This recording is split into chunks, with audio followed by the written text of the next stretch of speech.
We the people. We the people. We the people. We the people. We the people.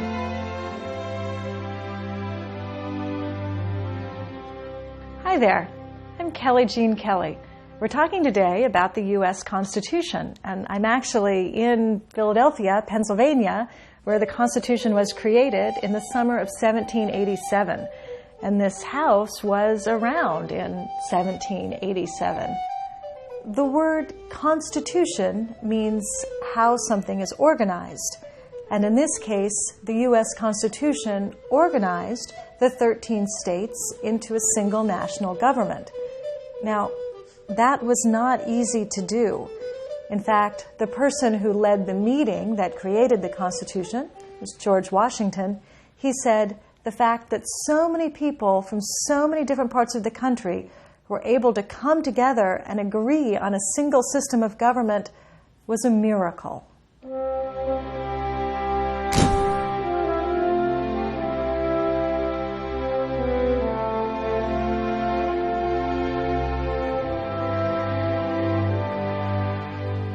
It's really the starting point of the American government, and everything within the American government emanates from it, goes back to it, references it.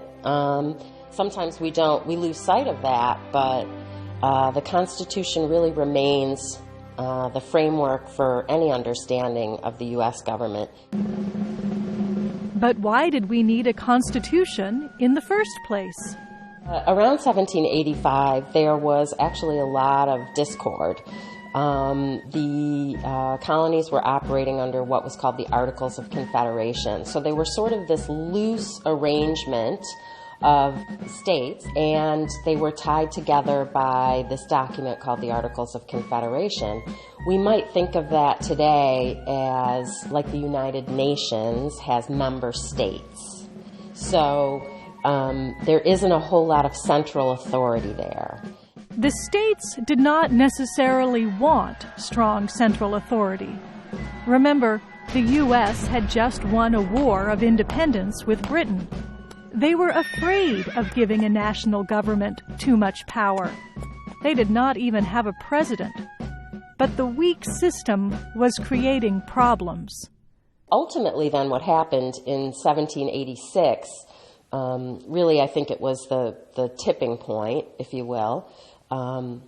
There was a rebellion in Massachusetts called Shays' Rebellion.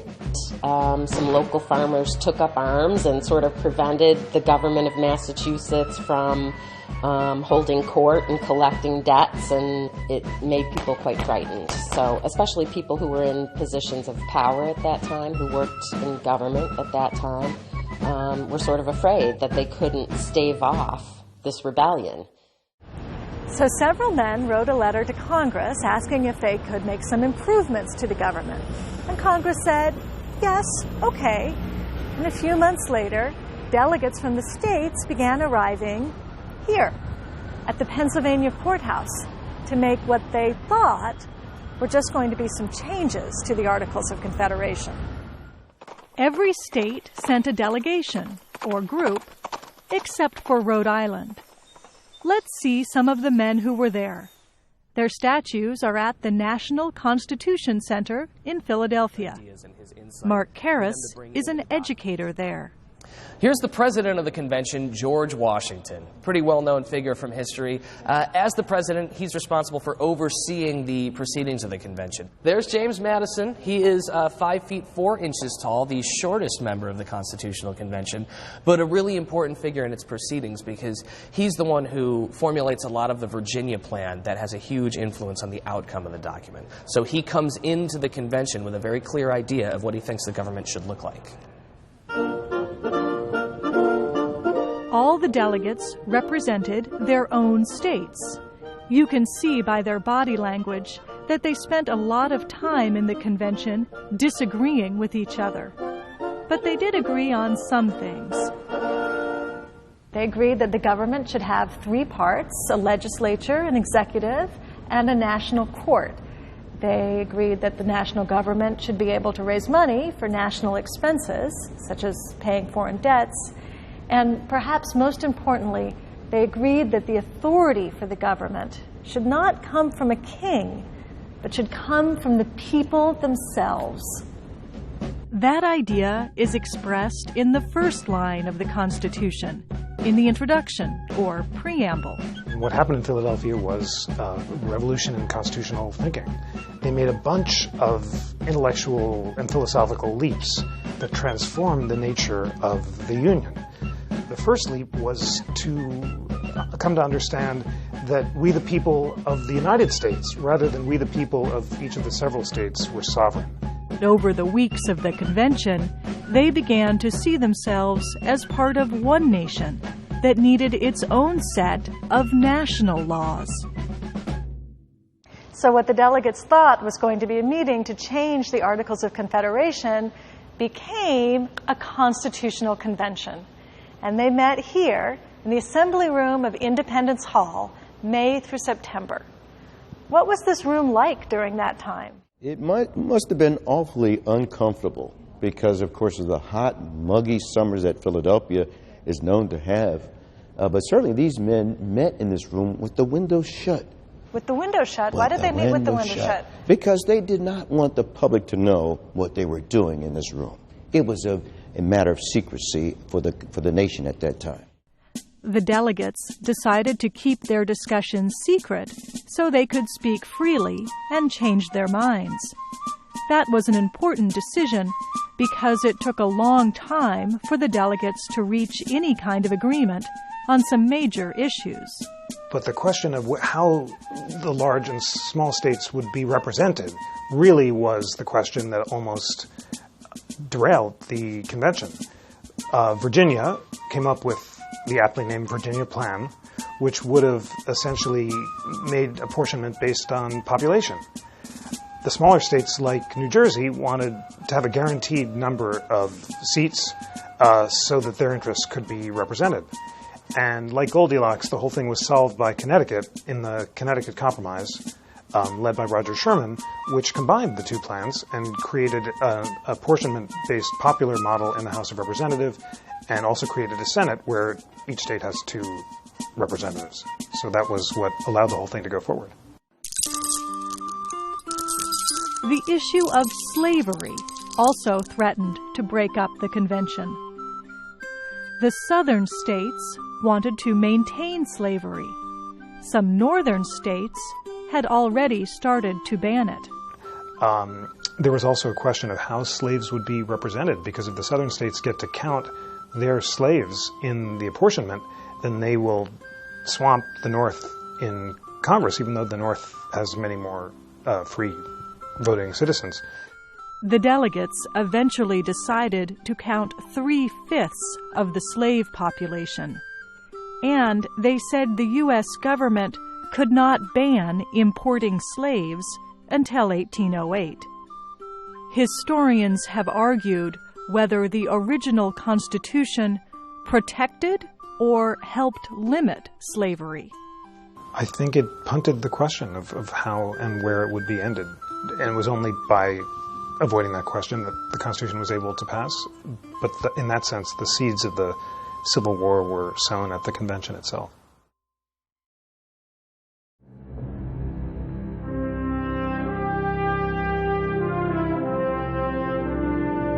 On September 17, 1787, the delegates presented a final constitution. While the men were signing the document, someone asked Benjamin Franklin, the oldest delegate, why he kept staring at George Washington's chair. Franklin replied to his colleagues by saying, "I have often and often, during the course of this session, and the vicissitudes of my hopes and fears as to its issue, looked at the sun behind the president, not being able to tell whether it was rising or setting, but now at length I have the happiness to know that it is a rising and not a setting sun." The Constitution the framers created is only about 5,000 words long. It is divided into 7 parts or articles. When you look at what part of the Constitution gets the most words, almost half of it, 2 pages, all goes to Article 1. And guess what that is? Most people think it's the president, and it's not. It's Congress. We hear today about a theory of separation of powers, and that's true. We have 3 different branches with different powers.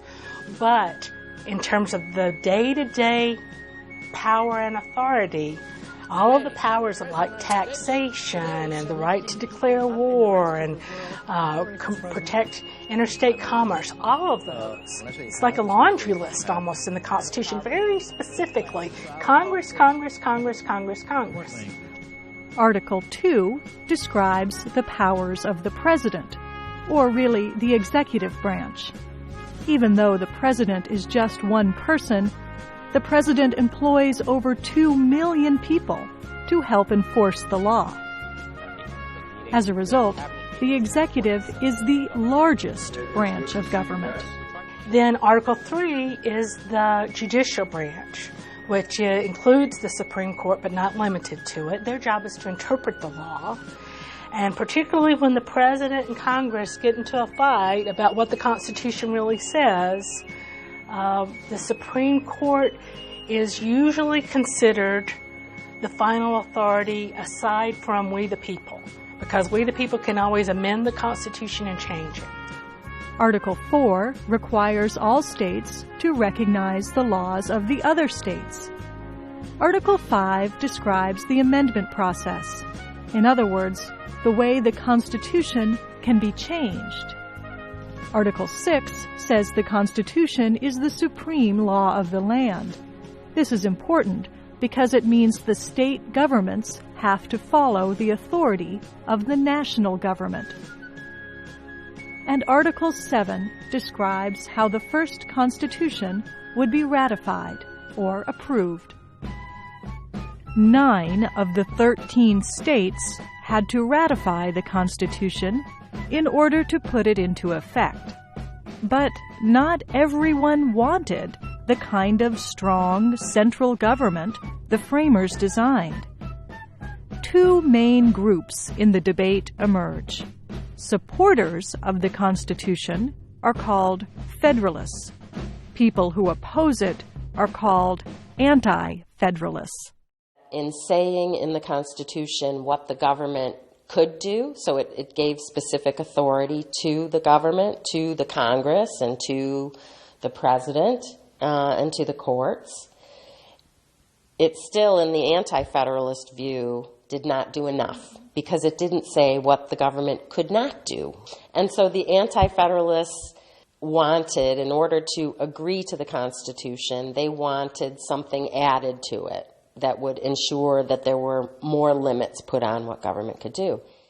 The Federalists ultimately succeeded.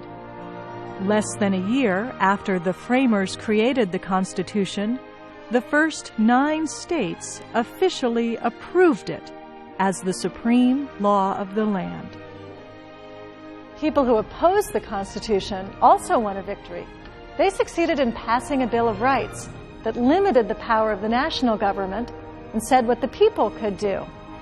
One of the very first things that the new Congress did right here in Congress Hall was to adopt that Bill of Rights, the first 10 amendments to the Constitution. You probably know them: freedom of speech, freedom of religion, freedom of the press. The whole idea of a Bill of Rights is a limit on the power of the majority. That's why we say we're not just a democracy or even a republic, we're a constitutional republic, constitutional democracy. We accept that there are certain principles that are beyond majority rule. And ultimately, I think the thing that we would say about the Constitution is that it was a grand compromise of many of these ideals. So if people had different opinions about how much national government there should be, or how strong the national government should be, versus how much authority the states should have, they, in many instances, came to sort of a middle ground of those 2 ideas. And in that process, I think they ended up with a balance that maybe didn't please everybody, but it seems to work. The Constitution is a document of compromise and balance and moderation. And it created a central government energetic enough to deal with common purposes, but constrained enough not to threaten individual liberty. The Constitution transformed the United States, created national institutions and a national economy. It even changed the identities of the people who lived here in Ellsworth Alley. Ellsworth Alley is one of the oldest streets in America, and during the time of the Constitution, it was a middle-class neighborhood. And the people who lived here had probably mostly thought of themselves as Pennsylvanian. And after the Constitution, they became American. I'm Kelly Jean Kelly. This is The Making of a Nation with VOA Learning English.